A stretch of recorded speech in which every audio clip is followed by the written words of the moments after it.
oh, you're not a biological woman. Well, I am a woman, that's a fact. I am female, so all my identity records, my racing license, my medical records all say female, right? And I'm pretty sure I'm made of biological stuff, so I'm a biological female as well. All right, up next, I want to discuss this clip that's going viral again, but it's actually from July of 2022. It's a clip from Trevor Noah's show where he interviewed a transgender woman athlete named Veronica Ivy. Here's some background on Ivy from Colin Wright's publication, Reality's Last Stand. On July 1st, Canadian male athlete and trans rights activist Veronica Ivy, formerly Rachel McKinnon, sat down with Trevor Noah on The Daily Show to discuss the debate surrounding the inclusion of trans women in female sports. Ivy, a trans woman, became the first male athlete to win the UCI Women's Masters Track World Championship in the 35 to 44 age bracket and has been a leading voice arguing for including trans women in female sports. Here's the part of the clip that's going viral. Let's listen to it, and then I'll break it down. This issue, people like to say that it's a complicated issue, and I don't actually think it is. I think it's very simple. It all boils down to, do you actually think that trans women and intersex women are real women and are really female or not? And if you do, it's very simple. Just stop policing who counts as a real woman, because this has had history of racism built into it over the years. It's not an accident that the intersex athletes who get singled out are women of color from the global south, because who gets singled out for scrutiny is based on white women's conceptions of femininity. And that's being weaponized against trans people too. So it's a fear of protecting the fragile, weak, cis white woman from the rest of us. So there are many elements to what you said, which I appreciate. So let's try to break them down. One thing that confuses me personally is it seems like we have discussions about who should participate in which category and how. You know, on the face of it, it seems simple, as you say. You know, if somebody identifies as a woman, if they're transgender, they can compete against women who were born biologically, and then if not, then not. But then there are many who would argue who are not transphobes. There are many who born biologically women who will say, but you have an unnatural advantage over me, and that makes the sport unfair. How do you respond to that? Yeah, there's lots of ways you can respond to that. So the first is the very language of, you were born and I'm not biological somehow, like I don't think I'm a cyborg. So like this idea that like, oh, you're not a biological woman. Well, I am a woman, that's a fact. I am female, so all my identity records, my racing license, my medical records all say female, right? And I'm pretty sure I'm made of biological stuff, so I'm a biological female as well.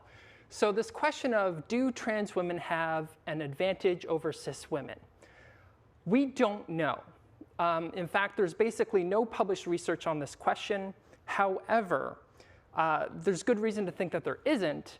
There's so much to unpack here, but I have just to start, I have some thoughts about the tone of this interview. On one hand, I want to give Trevor Noah a little bit of credit for even daring to do this. I think many progressive comedians or talk show hosts would be so scared to touch this issue with even a 10-foot pole that they wouldn't even bother. They'd just avoid it like the plague. Because whenever you discuss these issues, even when you express opinions that the majority of Americans agree with, at least in elite liberal circles and in the media, you'll face vicious backlash. But that said, he kind of did do an extremely weak attempt. Like, he seemed like he was very scared to even push back, and he only did so very slightly, and he framed it in this way of like, well, critics might say this, and he framed the whole thing about how wonderful and amazing all trans rights activists are, and it was very obsequious, and I didn't really respect that approach that he took, but I do want to give him some credit for actually even going there, because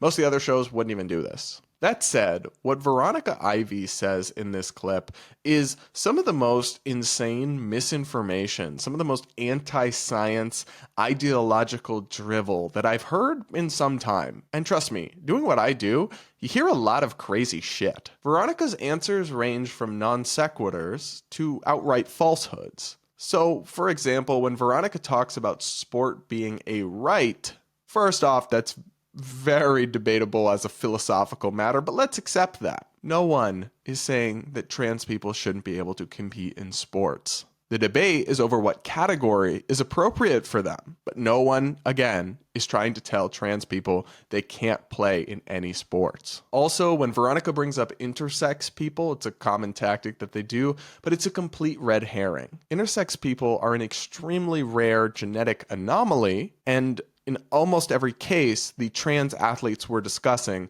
are not intersex. They have XX chromosomes, and they are biologically born male. And that's what makes Veronica's whole spiel here kind of insane. Veronica's not just saying that she identifies as a woman, that she wants to be treated as a woman, that she wants to present as a woman. She's actually trying to claim that she is female. But you're not. This isn't an opinion. This isn't a perspective. It's not a debate.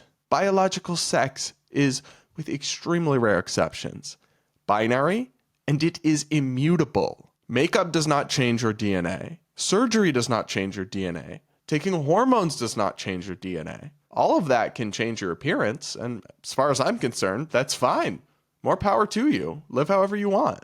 But don't sit here and claim that you are female. You're gaslighting us. And these activists can only get away with these insane anti-science statements because people like Trevor Noah are way too afraid of getting canceled or getting Twitter mobs mad at them to look someone like Veronica Ivy in the eyes and say, you are not female. That is not true. You are male. But it's the truth. And it's insane that people in media are going to actually sit there in these interviews with these kinds of extreme activists and nod along to stuff that's not true. In the same way, the idea that we don't know, we don't have good data on whether trans women athletes still have an advantage compared to biological females is absurd. We absolutely do know from both common sense and extensive data. Everyone knows that trans women who actually did go through puberty as a biological male do have lifelong advantages in sports. Height, bone density, wingspan, so many things are just different. And they don't go away, although, of course, some degree of strength and other things does change when you take hormones.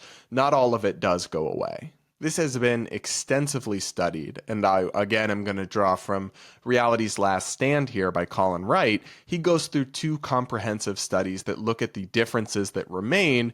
The review in Sports Medicine is the most viewed paper in the history of the journal, and it concludes that, quote, current evidence shows the biological advantage, most notably in terms of muscle mass and strength, conferred by male puberty and thus enjoyed by most transgender women, is only minimally reduced when testosterone is suppressed, as per current sporting guidelines for trans athletes. Another review in the British Journal of Sports Medicine, whose lead author happens to be a trans woman, concludes that values for strength, LBM, lean body mass, and muscle area in trans women remain above those of cisgender women even after 36 months of hormone therapy, and that, quote, these findings suggest that strength may well be preserved in trans women during the first 36 months of hormone therapy. This is exactly what common sense would tell you to expect, and it's exactly what data and real-life examples show. Obviously, there's an advantage that remains. That's not transphobic, it's just acknowledging reality, which is increasingly something progressive media outlets and hosts like Trevor Noah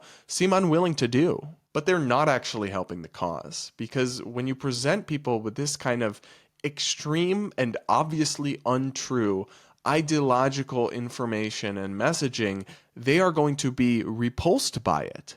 They're going to be pushed away from it. And it's only going to lead to more backlash and questioning for transgender people who actually do just want to live their life in peace and who I do fully support. Especially when, like this Veronica Ivy does elsewhere in this interview, you then claim that people who are disagreeing or have questions are just bigots or even racist. She actually tries to bring in race to it. All of this is not good. It's not rooted in truth, and it's doing far more harm than good. We can respect the rights of adults to live however they please in a free society without infringing on basic fairness in sports for women or denying scientific reality.